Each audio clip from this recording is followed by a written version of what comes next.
Allez, donc bonjour à tout le monde. Aujourd'hui, c'est le premier numéro du nouveau magazine du Puy-Foot.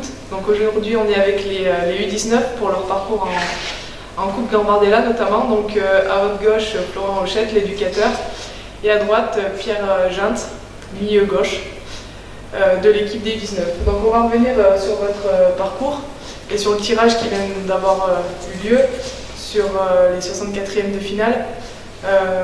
Florian, le tirage, donc c'est Evian Tonon-Gaillard, une équipe de U19 nationale. Qu'est-ce que ça t'inspire? Ça fait plaisir de voir un autre niveau que celui qu'on connaît toute l'année, de la DH. Donc voilà. Après, il faut se dire que c'est pas perdu parce qu'on aurait pu le choper plus gros si on joue Lyon ou Saint-Étienne. Après, c'est compliqué.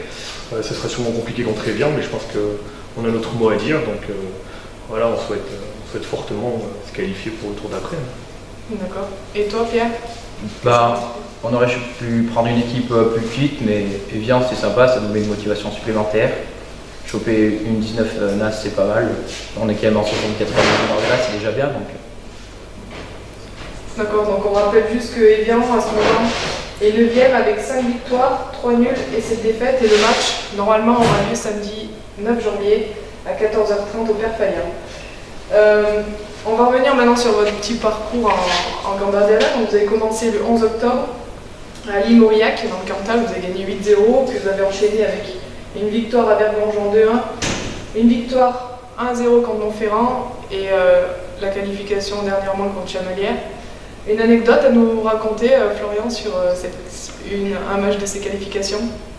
Déjà, on a eu un peu un tirage compliqué en chopant Montferrand et Chamalières, deux équipes de notre poule.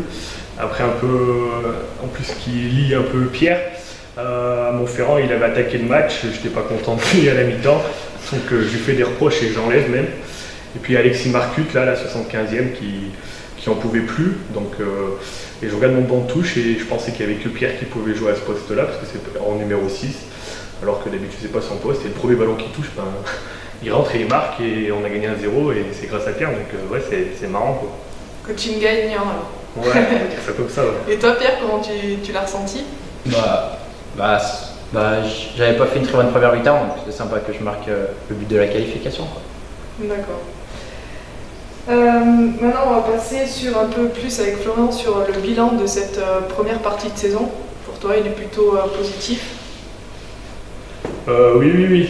Voilà, on est 3e en championnat, un point du premier, à égalité avec le 2e.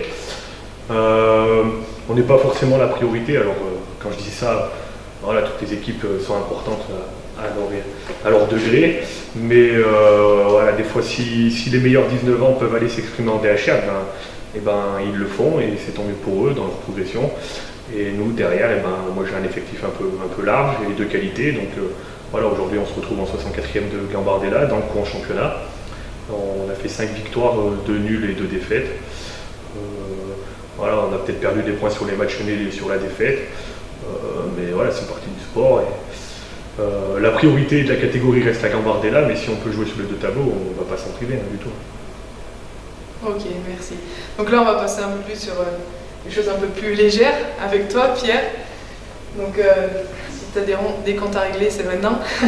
Donc, il y a des petites questions sur le groupe. Pour toi, Pierre, le plus stylé de l'équipe, c'est qui? Le plus stylé, je pense, je vais dire Grégoire Sey, il s'entraîne tout le temps en CFA. D'accord. Le moins stylé? Le moins stylé, je partirais plus sur Pierre-Antoine avec ses cheveux longs, sa coupe en arrière qui fait du beau gosse. Ok. Le plus râleur, selon toi? Le plus râleur, je pense, ça fait aucun doute. Abel Rocher, toujours en train de râler à l'entraînement ou n'importe quand, mais bon, c'est son caractère. D'accord. Qui lance le cri de guerre dans les vestiaires? Ça dépend.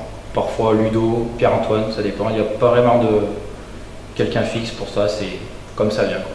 D'accord. Alors, celui qui a le plus la charrette?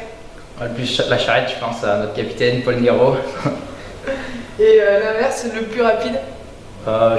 Erkan Dédé, je pense, sur le côté droit, très puissant, qui va très très vite. Ouais. D'accord. Flo, t'es d'accord pour l'instant? Oui. Celui qui chante le plus? Le plus chambreur, je pense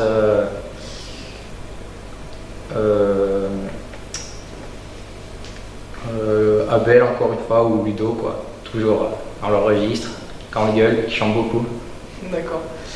Et alors, pour toi, Pierre, tu vas nous parler un peu de Flo. Est-ce qu'il a dans les vestiaires un petit tic verbal ou quelque chose qu'il répète souvent ça vous fait peut-être un peu marrer ou quelque chose? Est-ce qu'il y a quelque chose qui te vient en tête? Tout de suite, non, mais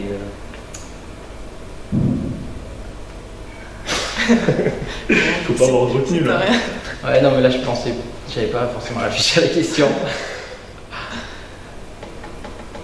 Tu vois rien. Il a peut-être peur de pas jouer, c'est peut-être pour ça que. Peut-être pour ça, non. Non, Henri, j'en ai pas encore remarqué. Bon, ça va, alors. Autant les autres coachs, ils en avaient, mais là. Ouais. Bon, parfait Flo alors. Bon, merci à tous les deux et puis on vous souhaite un bon match le 9 janvier et de bonnes fêtes de fin d'année. Ah, merci.